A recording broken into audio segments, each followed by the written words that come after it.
Kita beralih ke sorotan lain, Saudara. Kuasa hukum Supriyani membantah bahwa kliennya mengakui perbuatannya dan meminta maaf pada orang tua siswa. Menurutnya, Saudara, hal tersebut hanyalah skenario yang dibuat oleh pihak penyidik. Dalam pemeriksaan saksi, Kepala Sekolah Dasar Negeri 4 Baito mengungkap, penyidik meminta dirinya membujuk Supriyani agar mengakui perbuatannya dan meminta maaf pada keluarga korban agar tidak dijadikan tersangka. Menurut kuasa hukum, itu hanyalah skenario yang dibuat oleh penyidik agar Supriyani mengakui perbuatan yang tidak dilakukannya. Atas informasi Pak Jepri, kemudian dia perintah sampaikan ke Ibu Supriyani. Ada pesan Pak Jepri seperti itu, harus minta maaf supaya perkara ini selesai. Jepri itu ya? Penyidik. Penyidik. Nah, dengan terpaksa dia sama-sama lah KS, kepala sekolah tadi datang ketemu Pak Bowo. Jadi pada saat datang ketemu Pak Bowo, dia minta maaf, kemudian ditanya Pak Bowo apakah melakukan, dia mengangguk iya dan sambil menangis. Jadi yang permintaan maaf tadi yang sebenarnya diskenariokan oleh Jepri itu dijadikan alat baru bahwa seakan-akan Ibu Supriyani sudah mengaku, ya. Jadi ini kan luar biasa memang dimainkan ini.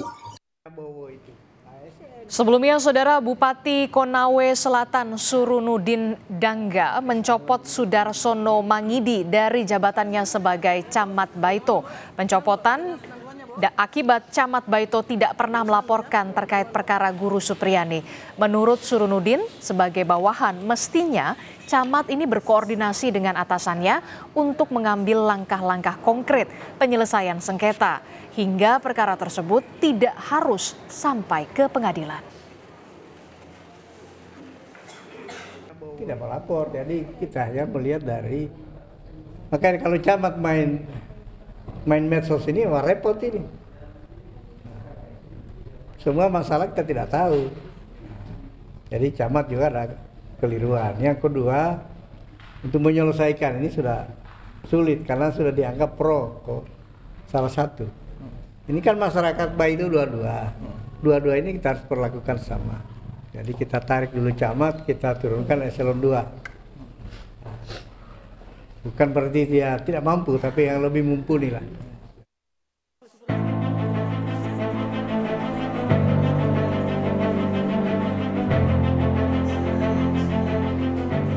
Proses hukum Supriyani, guru yang didakwa menganiaya anak didik, masih terus bergulir di Pengadilan Andolo, Konawe Selatan. Tidak hanya keterangan Supriyani, sejumlah saksi juga dihadirkan di muka persidangan. JPU menghadirkan 5 orang saksi, diantaranya kepala sekolah, 2 orang guru, serta ayah dan ibu korban. Fakta persidangan terungkap, Supriyani bukan perwalian atau guru yang bertugas untuk mengajar di ruang kelas korban. Dari keterangan salah seorang guru yang menjadi saksi, korban merupakan anak kelas 1A, sementara Supriyani mengajar khusus kelas 1B. Pengakuan tersebut dikuatkan melalui keterangan Andre Darmawan, kuasa hukum Supriyani. Ada kejadian pemukulan berdasarkan keterangan saksi Ibu Lilis sebagai wali kelasnya Dalma. Keterangan anak kan kemarin berbeda-beda. Ada yang bilang pemukulan jam 8.30, ada yang tidak tahu jamnya, ada yang bilang jam 10. Itu kami sudah konfirmasi semua. Bahwa untuk yang jam 8.30, Ibu Lilis masih di dalam ruangan dan tidak ada kejadian apa-apa. Kemudian untuk keterangan bilang jam 10, sesuai dengan dakwaan dengan ada satu keterangan anak. Jam 10, Ibu Lilis mengatakan bahwa jam 10 itu sudah pulang semua anak.